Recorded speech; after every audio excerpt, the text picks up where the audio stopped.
You'll find car meets all over the open world of Horizon 2, but he's actually driven into an online session. So all the cars in here, they belong to real people. This is a live online session, so he could talk to the people in this session on a voice chat using Kinect or using a headset. They can admire his car, he can admire theirs. It's a great place to come and see some of the incredibly creative UGC that the Forza community are really famous for creating.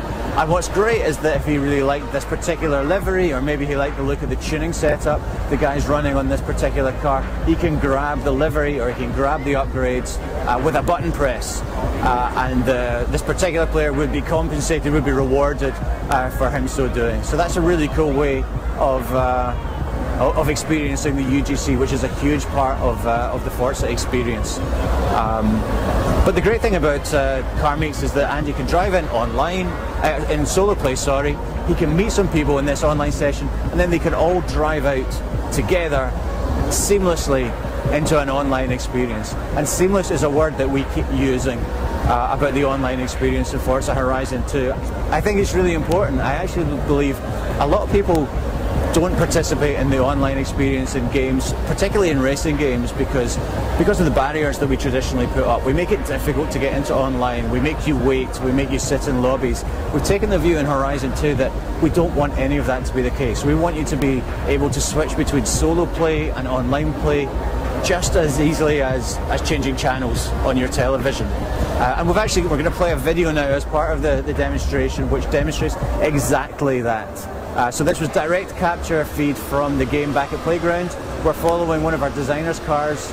John is driving around in solo play. He selects online road trip from the pause menu, and he's back driving his car. So as you can see, it's starting to rain in his game.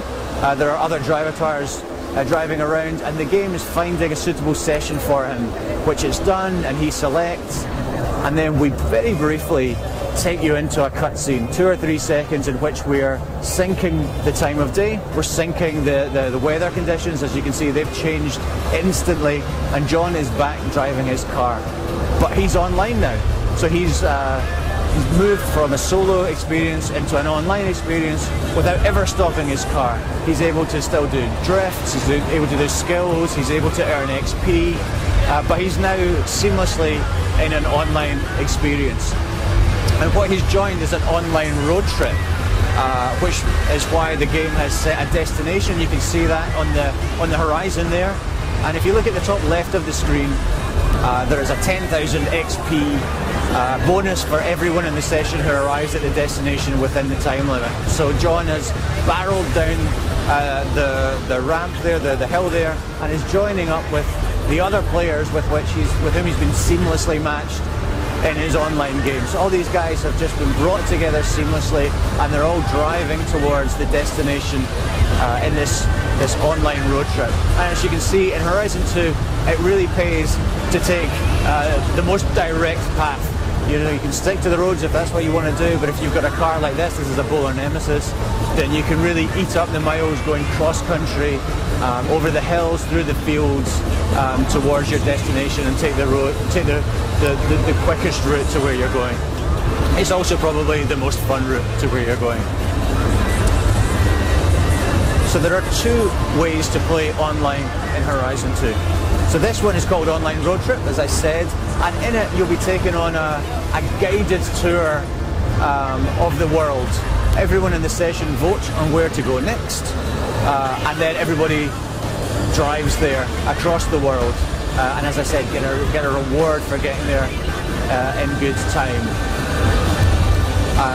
And when you arrive at that destination, the game will pick 4 events from the game's event rosters. They could be race events, they could be a team race, it could be a playground game, and at the end of those 4 events, a champion will be crowned, and then everyone in the session votes on where to go next, and the road trip moves on to that destination. So you're constantly moving on, you're constantly seeing new places within the world, and you're constantly having fun with the people in your session.